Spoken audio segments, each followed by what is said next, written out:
అనకాపల్లి జిల్లా పరవాడ ఫార్మా సిటీలో చోటు చేసుకుంటున్న వరుస ప్రమాదాలతో కార్మికులు తీవ్ర భయాందోళనలకు గురవుతున్నారు. ఫార్మా కంపెనీలు భద్రతా ప్రమాణాలను గాలికి వదిలేస్తున్నాయని ఆరోపిస్తున్నారు. అందుకే తరచూ అగ్ని ప్రమాదాలు, గ్యాస్ లీకేజ్ వంటి ఘటనలు జరుగుతున్నాయని, కార్మికుల ప్రాణాలతో చెలగాటమాడుతున్నాయని అన్నారు.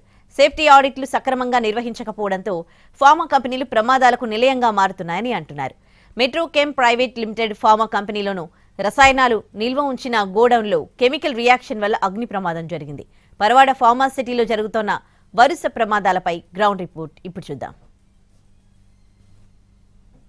పరవాడ ఫార్మాసిటీలో వరుస ప్రమాదాలు, ఇటు కార్మిక సంఘాలతో పాటు అక్కడ పనిచేసేటువంటి కార్మికులు కూడా తీవ్ర భయాందోళనకు గురవుతున్నారు. నెలల వ్యవధిలోనే చాలా ప్రమాదాలు చోటు చేసుకుంటున్నాయి. ప్రమాదాల కారణాలు వేరే ఉండొచ్చు, కానీ అక్కడ బలవుతుంది ముఖ్యంగా కార్మికులే. అయితే ఒకవైపు కొన్ని కంపెనీలు అక్కడ పాటించాల్సినటువంటి ప్రమాణాలు పాటిస్తున్నాయి, మరి కంపెనీలు అయితే వాటిని గాలికి వదిలేస్తున్నటువంటి పరిస్థితి కనిపిస్తుంది. దీనివల్ల భారీ మూల్యంగా ప్రాణాలు సైతం కోల్పోతున్నటువంటి ప్రమాదాలు అయితే చూస్తున్నాయి. మరోవైపు మిగతా ఏవైతే కొన్ని పెద్ద కంపెనీలు ఉన్నాయో అవి సక్రమంగా ఆడిట్ చేసినప్పుడు చిన్న చిన్న తప్పిదాల వల్ల ఇటువంటి ప్రమాదాలు చోటు చేసుకుంటున్నాయి. దురదృష్టవశాత్తు ఒక ప్రమాదం చోటు చేసుకుంది. అయితే అక్కడ ఎవరు కూడా లేకపోవడంతో ఎటువంటి ప్రాణ నష్టం జరగలేదు. సార్ నమస్తే సార్, ఈరోజు జరిగినటువంటి ప్రమాదం దానికి గల కారణం ఏంటి, ఏమేమి ఉంటుంది అంటారు? ఇది ఎఫ్లెంట్ బ్లాక్ అండి. ఇది ఈ థర్డ్ ఫ్లోర్ లో కార్బైడ్స్ డిటాక్సిఫికేషన్ అయిన తర్వాత స్టోర్ చేస్తూ ఉంటాం మేము. ఆ స్టోర్ చేసిన కార్బైల్ కావచ్చు, క్లీన్ చేసిన కవర్లు కావచ్చు పక్కన పెట్టడం.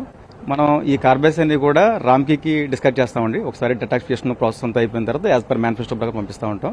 ఇది 1 or 2 days స్టోర్ చేస్తూ ఉంటాం. నెక్స్ట్ యాజ్ పర్ మేనిఫెస్టో పంపిస్తాం. ఈ పంపించే ఈ ప్రక్రియలో ఎక్కడైనా కానీ చిన్న లీక్లు, సాల్వెంట్స్ కానీ మేము క్లీన్ చేసిన కంపాటిబిలిటీ ఉండడం కానీ ఇది చిన్న ఇన్సిడెంట్ జరిగింది అనుకుంటున్నామండి. ఇది ఇక్కడ ఈ క్లీనింగ్ ప్రక్రియ అనేది డే టైం ఒకటే జరుగుతుంది, నైట్ టైం జరగదండి ఎక్కడ కూడా. అందు గురించి ఇక్కడ ఎవరో కూడా మా స్టాఫ్ కానీ వర్కర్స్ కానీ ఎవరు కూడా లేరు అక్కడ. ఈ క్లీనింగ్ చేసే ప్రక్రియ జనరల్ షిఫ్ట్ జరుగుతూ ఉంటుంది 9 గంటలకి. ఈ క్లీనింగ్ అయిన తర్వాత పంపిస్తాం. సో ఈ చిన్న ఇన్సిడెంట్ ని మా ఫైర్ ఫైటింగ్ టీం ఇమీడియట్ గా కంట్రోల్ చేశారు.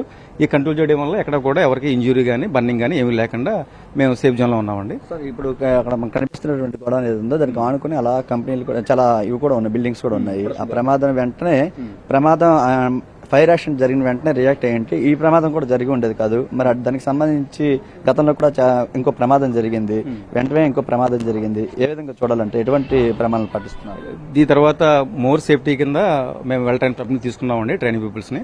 అలాగే number of safety committee meetings పెట్టుకుంటున్నాము. అలాగే రెగ్యులర్ గా సేఫ్టీలో టీమ్ పర్సన్స్ పెంచుకుని వాళ్ళ 24/7 అంటే ఏబీసీ షిఫ్ట్లతో పాటు జనరల్ షిఫ్ట్ ను కూడా టీంని పెంచుకుని రెగ్యులర్ మానిటరింగ్ ఇంకా పెంచుతాం కూడా అండి. అంటే కార్మికులకు కూడా వరుస ప్రమాదాలతో వాళ్ళు ఆందోళన చెందుతున్నారు. ఎటువంటి ప్రమాదం జరుగుతుందా అంటే వర్క్ వచ్చే వాళ్ళు పీస్ఫుల్ గా పనిచేసి ఇళ్లకు వెళ్లాలని కోరుకుంటారు. ఇటువంటి ప్రమాదాలు రెగ్యులర్ గా జరిగితే వాళ్ళకి కూడా కొంచెం ప్రాణ భయం ఉంటుంది. మరి అలాంటి వాళ్ళకి మీరు ఎటువంటి భరోసా ఇస్తారు? అల్టిమేట్ గా ఎవరో ఏ తప్పు చేయకూడదు, పర్ఫెక్ట్ గా ఉండాలంటే ఒకటే మార్గం ఉండే ఎవరికైనా ట్రైనింగే. ఆ ట్రైనింగ్స్ అనేవి నెంబర్ ఆఫ్ ట్రైనింగ్స్ పెంచి వాళ్ళందరూ కూడా సేఫ్ జోన్ లో ఉండడానికి మేము ప్రయత్నిస్తూ ఉంటాం. ఇప్పుడు కూడా వందలాది కంపెనీలు పరవాడ ఫార్మాసిటీలో ఉన్నాయి. ఇటువంటి కంపెనీల్లో ఏ చిన్న ప్రమాదం జరిగినా సరే ఇప్పుడు చాలా వరకు ఇష్యూ అవుతుంది. మరి అటువంటి ప్రమాదాలు ఇవన్నీ కూడా జరగకుండా భవిష్యత్తులో మీరు పూర్తి స్థాయిలో ఎటువంటిగా సిద్ధంగా ఉంటారు? ఇలాంటి ప్రమాదాలు జరగకుండా ఇందాక అనుకున్నట్టుగా ఒక కంపెనీలో ఇన్సిడెంట్ జరిగిందంటే ఎంటైర్ ఫార్మాసిటీ, ఏ ఫార్మాసిటీకి అనేది అంతా వర్తిస్తూ ఉంటుందండి.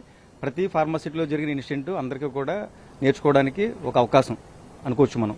కాబట్టి ప్రతి ఒక్కరు కూడా ఇలాంటి జరగకుండా ఉండడం కోసం సేఫ్టీ కమిటీ మీటింగ్ కావచ్చు, మన జేఎన్పీసీ పరవాడలో ఉన్న మెస్రం బిల్డింగ్ ఒకటి ఉందండి, అందరూ కూడా కోఆర్డినేట్ అయ్యి ప్రతి ఇన్సిడెంట్ గురించి కూడా ఎక్కువగా మాట్లాడుకోవడం జరుగుతుంది. ఇంతకుముందు ఆన్ సైట్ ఎమర్జెన్సీ ప్లాన్ అని చెప్పి దాని గురించి ఎక్కువగా ట్రైనింగ్స్ ఇచ్చేవారు, మాక్ డ్రిల్ చేసేవారు.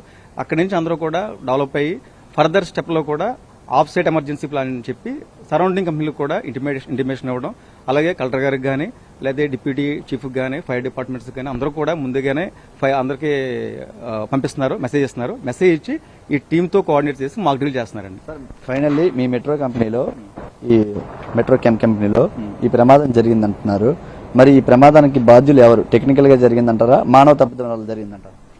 ఈ ప్రమాదాల కారణం ఏంటంటే మీరు చూసారు, లాస్ట్ టైం అనుకుంటున్నాం మనం ఎక్కడో కూడా ఎవరికీ కాకుండా బయటపడ్డామంటే అల్టిమేట్ గా మేనేజ్మెంట్ ఇస్తున్న 100% ట్రైనింగ్స్ అండి, వాళ్ళు ఇస్తున్న అవేర్నెస్ అండి. అల్టిమేట్ గా ఇది మేనేజ్మెంట్ తప్పిదం కాదు, ఎంప్లాయ్ కొంచెం నెగ్లిజెన్సియా లేదా మానవ తప్పిదాల కిందనే మనం చూడాలండి. శ్రీధర్తో చిరంజీవి ఎన్టీవీ పరవాడ నుంచి.